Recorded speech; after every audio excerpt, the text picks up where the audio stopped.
نحمده ونصلي على رسوله الكريم أما بعد فأعوذ بالله من الشيطان الرجيم بسم الله الرحمن الرحيم ولنبلونكم بشيء من الخوف والجوع ونقص من الأموال والأنفس والثمرات وبشر الصابرين সেই কারবালার প্রান্তরে আমরা আজকে মহরম উপলক্ষে যারা আমরা মাতম করি, মহরম খেলি, কিন্তু এই মহরম খেলাটা কোনো সাহাবী কি করেছিলেন? কোন সাহাবী পালন করেছিলেন, মহরম করেছিলেন? আমরা কিসের জন্য মহরম খেলি? হুসাইন রাদিয়াল্লাহু তাআলা আনহু শহীদ হয়েছিলেন, এই ভেবে আমরা দুঃখ শোক প্রকাশ করি। আরে ভাই, দুঃখ শোক প্রকাশ তুমি কেমন ভাবে দুঃখ শোক প্রকাশ করো? দুঃখ শোক প্রকাশ তো অনেক রকম ভাবে করা যায়। তুমি মাতম করে দুঃখ শোক প্রকাশ করছো। আর হযরত হুসাইন রাদিয়াল্লাহু তাআলা আনহু কারবালার প্রান্ত থেকে যে আমাদেরকে তিনটি শিক্ষা দিয়ে গেছে, সেই শিক্ষা কি আপনার মধ্যে আছে? আপনি যে জাহেলি যুগের মতো মাতম করছো, তোমার মধ্যে যে হুসাইনের শিক্ষা আছে, হুসাইন কারবালার প্রান্ত থেকে শিক্ষা দিয়ে গেছেন। এক নম্বর হচ্ছে তোমরা ধৈর্য ধারণ করো, ধৈর্য সবর ধারণ করো। হযরত হুসাইন রাদিয়াল্লাহু তাআলা আনহু কারবালার প্রান্তরে গুরুত্বপূর্ণ সহকারে ধৈর্য সবর ধারণ করেছিলেন, কঠিন ধৈর্য সবর ধারণ করেছিলেন। হযরত হুসাইন রাদিয়াল্লাহু তাআলা আনহুকে মিথ্যা কথা বলে ডেকে নিয়ে গিয়েছিলেন কুফার মধ্যে, মিথ্যা কথার মধ্যে ডেকে নিয়ে গিয়েছিলেন। মিথ্যা কথার মধ্যে ডেকে নিয়ে গেলে কুফার মধ্যে এতটা যন্ত্রণা, এতটা তাদের উপরে জুলুম করা হয়েছে, তাদের খাবারকে বন্ধ করে দেওয়া হয়েছিল, তাদের পানিকে বন্ধ করে দেওয়া হয়েছিল। সেখানে শিশু বাচ্চা ছিল, বয়স্ক বৃদ্ধ বালক ছিল, সকলের খাবারকে বন্ধ করে দেওয়া হয়েছিল। শিশুরা ছটপট করছিল ক্ষুধার জ্বালায়, পানি না খেয়ে, মা না খেয়ে তার বুকের স্তনের দুধ শুকিয়ে গিয়েছিল। হযরত হুসাইন রাদিয়াল্লাহু তাআলা আনহুর সমস্ত বন্ধু দলকে, সমস্ত সাথী সঙ্গীকে একে একে হত্যা করে দিচ্ছেন। হযরত হুসাইন রাদিয়াল্লাহু তাআলা আনহু লাস্টে কি বললেন? যে তোমরা সবর ধৈর্য ধারণ করো। এ দ্বারা আমরা বুঝতে পারলাম যে সর্ব অবস্থায় আমাদেরকে ধৈর্য ধারণ করতে হবে, আমাদেরকে ধৈর্য ধারণ করতে হবে। খুশি দুঃখ হাসি কান্নার নাম হচ্ছে জীবন। দুনিয়াতে এমন কোনো মানুষ নাই যে তার মধ্যে কোনো দুঃখ নাই, তার মধ্যে কোনো হাই হুতাশ নাই, তার মধ্যে কোনো মুসিবত নাই, সে কোনোদিন কোনো মুসিবতের মধ্যে পড়েনি। প্রত্যেকটা মানুষ কোনো না কোনো মুসিবতের মধ্যে পড়েছে, প্রত্যেকটা মানুষ কোনো না কোনো বিপদের মধ্যে পড়েছে। এর নাম হচ্ছে জীবন। সুখ দুঃখ হাসি কান্নার নাম হচ্ছে জীবন।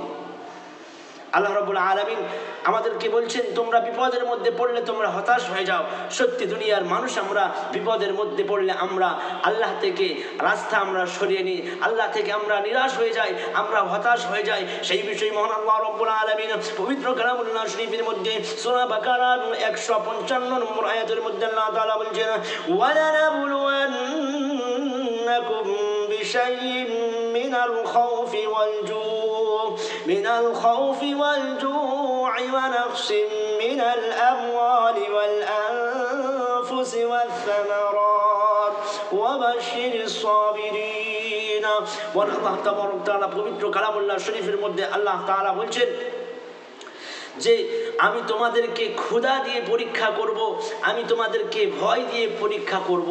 ওয়ালা নাবলুওয়ান্নাকুম বিশাইইম মিনাল খাউফ। আল্লাহ তাআলা খাউফ মানে হচ্ছে আরবি শব্দ ব্যবহার করেছে, খাউফ মানে হচ্ছে ভয়। আল্লাহ তাআলা বলছেন আমি তোমাদেরকে ভয় দিয়ে পরীক্ষা করব। দুনিয়ার মানুষ আজকে ভয় পেলে আমরা ঘাবড়ে যাই, আমরা আল্লাহ থেকে নিরাশ হয়ে যাই। আল্লাহ তো বলছেন আমি তোমাদেরকে ভয় দিয়ে পরীক্ষা করব, আমি তোমাদেরকে ক্ষুধা দিয়ে পরীক্ষা করব। আমাদের যখন অভাব অনটন চলে আসে আমরা তখন আল্লাহ থেকে নিরাশ হয়ে যাই, আল্লাহ থেকে নিরাশ হয়ে যাই। আল্লাহ তাআলা বলছে আমি তোমাদেরকে ক্ষুধা দিয়ে পরীক্ষা করব। আল্লাহ তাআলা আরো বলছেন আমি তোমাদেরকে জান মাল দ্বারা পরীক্ষা করব, আমি তোমাদের ফসল দ্বারা ক্ষতি করে আমি তোমাদের পরীক্ষা করব, আমি তোমাদের ব্যবসা বাণিজ্য দ্বারা, তোমাদের সন্তান সন্ততি দ্বারা আমি তোমাদেরকে পরীক্ষা করব। আজ দুনিয়ার মানুষ আমরা কি করি? সন্তান সন্ততির মহাব্বতে পড়ে আল্লাহকে ভুলে গেছি। অভাব অনাটন আসলে আল্লাহ থেকে আমরা নিরাশ হয়ে যাই। আজ আমরা দুনিয়ার মানুষ আমাদের মধ্যে কোনো হতাশা চলে আসলে, কোনো শোক হলে, কোনো দুঃখ হলে আমরা আল্লাহ থেকে নিরাশ হয়ে যাই। না না না, আল্লাহ তাআলা সমস্ত নবী রাসূলদেরকে পরীক্ষা করেছেন। কত নবী আছে, হযরত মুসা আলাইহিস সালাম ফেরাউনের হাত থেকে কতটা যন্ত্রণা জুলুম সহন করেছেন, তবুও কোনো দিনের জন্য ধৈর্য সবর হারা হয়নি। প্রত্যেকটা নবীকে আল্লাহ তাআলা পরীক্ষা করেছেন, প্রত্যেকটা নবীকে আল্লাহ তাআলা পরীক্ষা নিয়েছেন। আর আমরা কোন ক্ষেতের মূল যে আল্লাহ তাআলা আমাদেরকে পরীক্ষা করবেন? সেই জন্য মেরে মাহতারাম দোস্ত বুজুর্গ, মেরে বন্ধুগণ, যে আমাদের মধ্যে দুঃখ আসবে, আমাদের মধ্যে কি আসবে? পেরেশানি আসবে, শরীর খারাপ হবে, অভাব আসবে, অনাটন আসবে, ভয় আসবে, ক্ষুধার যন্ত্রণা আসবে। সেই অবস্থায় আমাদের কি করতে হবে? ধৈর্য ধারণ করতে হবে। আমাদের একান্ত কর্তব্য হচ্ছে বিপদের সময় ধৈর্য ধারণ করা। হযরত সাইয়্যিদুনা হুসাইন রাদিয়াল্লাহু তাআলা আনহু সেই কারবালার প্রান্তরে কত কঠিন দৃশ্যের সময় তিনি ধৈর্য ধারণ করেছিলেন। আমাদের ছোট্ট ছোট্ট বিষয় আমরা কিন্তু আল্লাহ থেকে নিরাশ হয়ে যাই, আল্লাহ থেকে আমরা গাফিল হয়ে যাই। আমরা বলি আল্লাহ আমাকে দেখতে পাচ্ছে। আমাদের শিক্ষিত সমাজ আমরা কেন এই ভুলটা করে থাকি যে আল্লাহ আমাকে দেখতে পাচ্ছে, আল্লাহ আমার ভাইকে নিয়ে নিল, আল্লাহ আমার বাবাকে নিয়ে নেব। এই শিরকি কথাগুলো থেকে আমাদের বেঁচে থাকতে হবে। কারণ আল্লাহ তাআলা নবীদেরকে পরীক্ষা নিয়েছে। আল্লাহ তাআলা হযরত জাকারিয়া আলাইহিস সালাম তাহলে পরীক্ষা নিচ্ছেন। কাফের বেঈমান বেশরিকরা তাকে মারতে যাবে, তাকে দৌড়ে নিয়ে আসছে পিছন থেকে। হযরত জাকারিয়া আলাইহিস সালাম দৌড়ে একটি গাছের সামনে গিয়ে বলেছিলেন, ও গাছ, তুমি আমাকে বাঁচিয়ে নাও, আমি হচ্ছে আল্লাহর নবী জাকারিয়া। সঙ্গে সঙ্গে সেই গাছ দুচিল্লা হয়ে গিয়েছিল। হযরত জাকারিয়া আলাইহিস সালাম সেই গাছের মধ্যে প্রবেশ করেছিলেন। গাছ আবার জুড়ে গিয়েছিল। সেই গাছের একটি ফাঁকা জায়গা ছিল, সেই ফাঁকের মধ্য থেকে জাকারিয়া আলাইহিস সালামের জামার একটি কোণ বানিয়েছিল। আর সেই লোকেদের সঙ্গে ইবলিস শয়তান, যে আমাদের প্রকাশ্য শত্রু, সে বলল এই গাছের মধ্যে হয়তো জাকারিয়া ঢুকেছে, তোমরা এই গাছকে বীজখান থেকে চিরে দাও, এই গাছকে তোমরা বীজখান থেকে ফালা করে দাও, তাহলে জাকারিয়া আলাইহিস সালাম শেষ হয়ে যাবে। সমস্ত কাফের বেঈমান বেশরিকরা সেই ইবলিসের কথা শুনে সেই গাছকে বীজখান থেকে চেনা করতে লেগেছিল। হযরত জাকারিয়া আলাইহিস সালাম চিৎকার করে বলেছিলেন, আল্লাহ তুমি আমাকে রক্ষা করো, আমাকে হেফাজত করে নাও। আল্লাহ তাআলা কি বলেছিলেন দেখেন, আল্লাহ তাআলা বলল, ও জাকারিয়া, তুমি যদি বা শব্দ করো, আমার নবীর খাতা থেকে তোমার নাম কেটে আমি বাদ দিয়ে দেব। এমন অবস্থায় সেই নবীরা সবর করেছেন। আমরা কোন খাতের মেলি, আমরা কোন খাতের মূল যে আমরা সবর করতে পারবো না?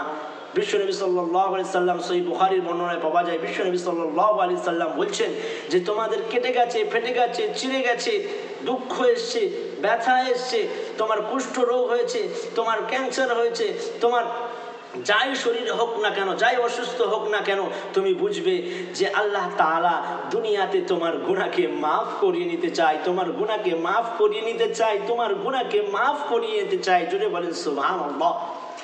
আল্লাহ এত বড় দয়ালু, এত বড় দাতা, তিনি দুনিয়াতে তার বান্দাদের গুনাহকে মাফ করিয়ে নিতে চায়। সেই জন্য আমাদের একান্ত কর্তব্য, সর্ব অবস্থায় সর্ব হালতে আমাদের কি করতে হবে?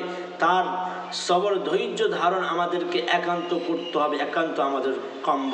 আল্লাহ তাআলা যেন আমাদের সকলকে বিপদ আপদের সময়, বালা মুসিবতের সময় আল্লাহ তাআলা যেন আমাদের সকলকে ধৈর্য সবর করার তৌফিক দান করেন। বলেন আমিন।